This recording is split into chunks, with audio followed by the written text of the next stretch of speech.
নমস্কার বন্ধুরা, আপনারা সবাই কীরকম আছেন? আজকে আবার একটা নতুন রেসিপি নিয়ে চলে এসেছি। আজকে করবো ডুমুর ভর্তা।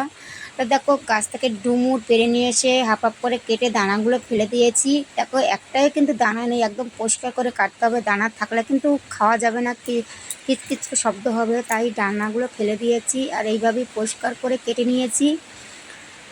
আর পুরো ভিডিওটা দেখবে, যদি ভালো লাগে তাহলে একটা লাইক কমেন্ট শেয়ার এবং অবশ্যই সাবস্ক্রাইব করে দেবে। প্রথমে আমি প্রেসারে নিয়ে নিচ্ছি। প্রেসারের ভিতরে পরিমতন জল দিয়ে দিচ্ছি, নুন আর হলুদ দিয়ে সিদ্ধ করছি, কেন ওইটা কালো হবে না হলুদ দিলে। এবং সিদ্ধ বসিয়ে দিয়েছি, কড়াইতে তেল দিয়ে দিচ্ছি। আর যে যেরকম ঝাল খাবে সেরকম ঝাল দেবে। আমি কিন্তু 6-7টা লঙ্কা দিয়েছি, এটা ঝালের পরিমাণটা বেশি দিয়েছি, কিন্তু ঝালটা আমরা পরিমাণটা বেশি খাই, তার জন্য ঝালের পরিমাণটা বেশি দিয়েছি। আমার লঙ্কা ভাজা হয়ে গেছে, তুলে নিচ্ছি লঙ্কাগুলো। এবার দিয়ে দেবো কালো জিরে। তোমরা সর্ষে দিয়েও করতে পারো, আমি কালো জিরে দিয়ে করছি। আর পরিমাণ মতন একটা পেঁয়াজ কেটে নিয়েছি কুচি কুচি করে, এইটি একটু হালকা ভেজে নেব। একটু নাড়িয়ে চাড়িয়ে নিচ্ছি। দিয়ে দিচ্ছি রসুন। রসুনের পরিমাণটা একটু বেশি দিলে আরও ভালো লাগে না, তাই রসুনটা দিয়ে দিচ্ছি। কাঁচা লঙ্কাও দিয়ে দিলাম, 6-7টা কাঁচা লঙ্কা দিয়ে দিয়েছি। এবার একটু লাল লাল করে ভাজবো। দিয়ে দিচ্ছি পরিমাণ মতন হলুদ, স্বাদ মতন নুন দিয়ে ভালো করে একটু লাল লাল করে এবার ভেজে নেবো নাড়িয়ে চাড়িয়ে।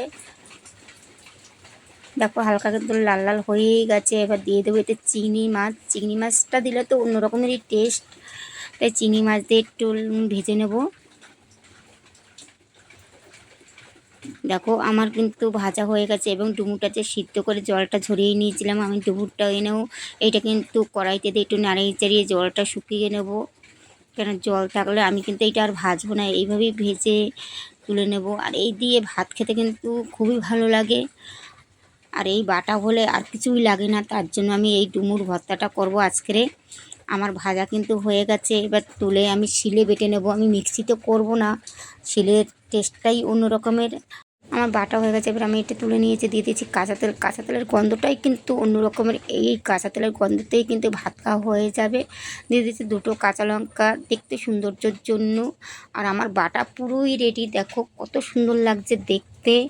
আর আমি এখানেই ভিডিওটা রাখছি। আর যদি ভালো লাগে তাহলে একটা লাইক কমেন্ট শেয়ার এবং অবশ্যই সাবস্ক্রাইব করে দেবে।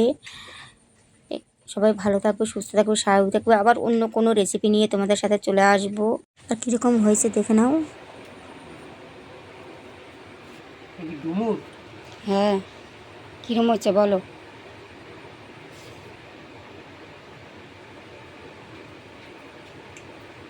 এই প্রথমবার খাচ্ছ তো?